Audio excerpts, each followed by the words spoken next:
What's up, guys? In this video I'm going to be telling you 5 reasons why you want to be a TEFL teacher in Sejong City, South Korea.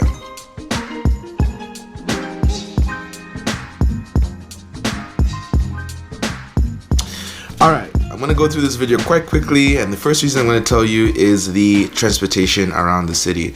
So, there are many modes of transportation that you can take. If you'd like, you can take the bus. In terms of the bus, there's public Wi-Fi almost everywhere around the city. So, if you're waiting at the bus terminal, you can use Wi-Fi while you wait. And then also, each bus stop has a little TV which shows the schedule of buses that are coming. So, you can always know when your next bus is coming, which is pretty cool. The buses go around the city, and they're quite cheap actually. They're usually about like $1 or $2 at max to take them wherever you need to go. And also, in terms of transportation, you have these little scooters, these electric scooters that you can take around the whole city once you download the app, and I believe you need to have a driver's license for it.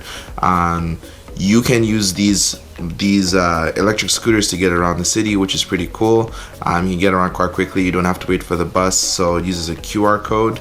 You scan it, and then you're able to go around the whole city and drop it off wherever you need, which is awesome.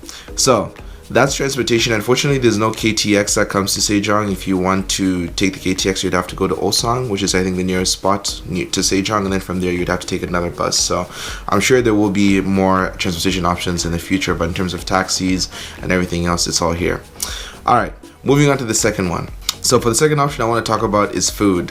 So in terms of food, there is a bunch of options when it comes to food. Whatever you like, pretty much you can find here. In terms of more of the ethnic choices, those you can find more in Seoul than in Sejong.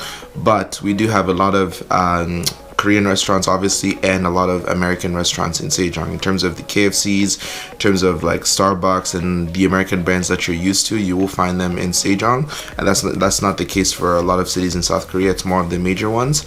So you have a lot of food options, which is awesome. So the third reason you want to live or work here is the apartments. So the apartments in Sejong are great. If you'd like to take a look at my apartment, you can watch this video right here. The city is new, the apartments are new. Even though they're quite small, you're not going to have a lot of issues when it comes to your apartments because, like I said, they're new. Most of the stuff in terms of, if it's stoves, heaters, washing machines, fridges and stuff, you can't expect those to break down on you because it's new. And yeah, there's a lot of tall buildings. You can see the mountains in the background. It's a very, very nice city to look at from an aerial view. So if you're looking for a nice place to get a nice apartment, then Sejong is definitely a good place for you. Number 4 is the English abilities of the students that you'll be teaching. So in terms of English abilities, you will probably be teaching at a Hagwon or EPIK, unless it's something else that you know of, maybe a talk program.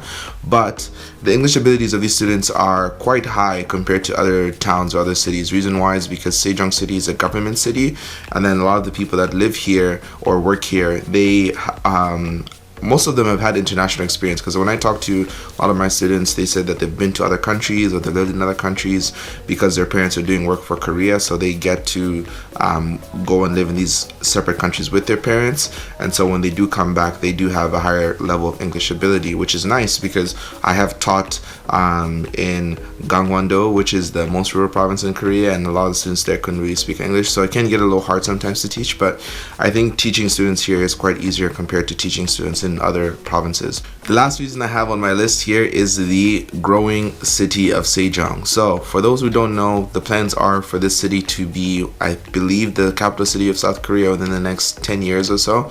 I don't know if this is going to happen, but I did read articles about this.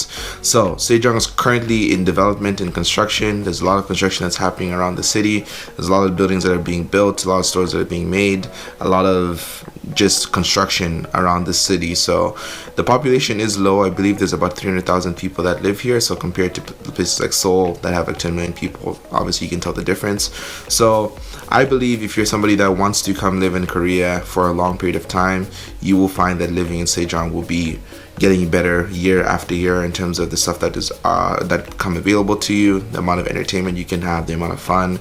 So it is a growing city. It may be the new capital city of the country. So yeah, those are pretty much my 5 reasons. But there obviously are some negatives, as I can mention that you will find that there is a little more fine dust here compared to other cities in South Korea, because I know in Gangwon-do the air quality technically was better because it's a mountainous region, so there I guess the mountains kind of dealt with the air pollution better than it is here. There are mountains here too, but that's one thing that I may say, that the air quality may not be the best, but honestly I'm kind of struggling to find negative reasons to live here.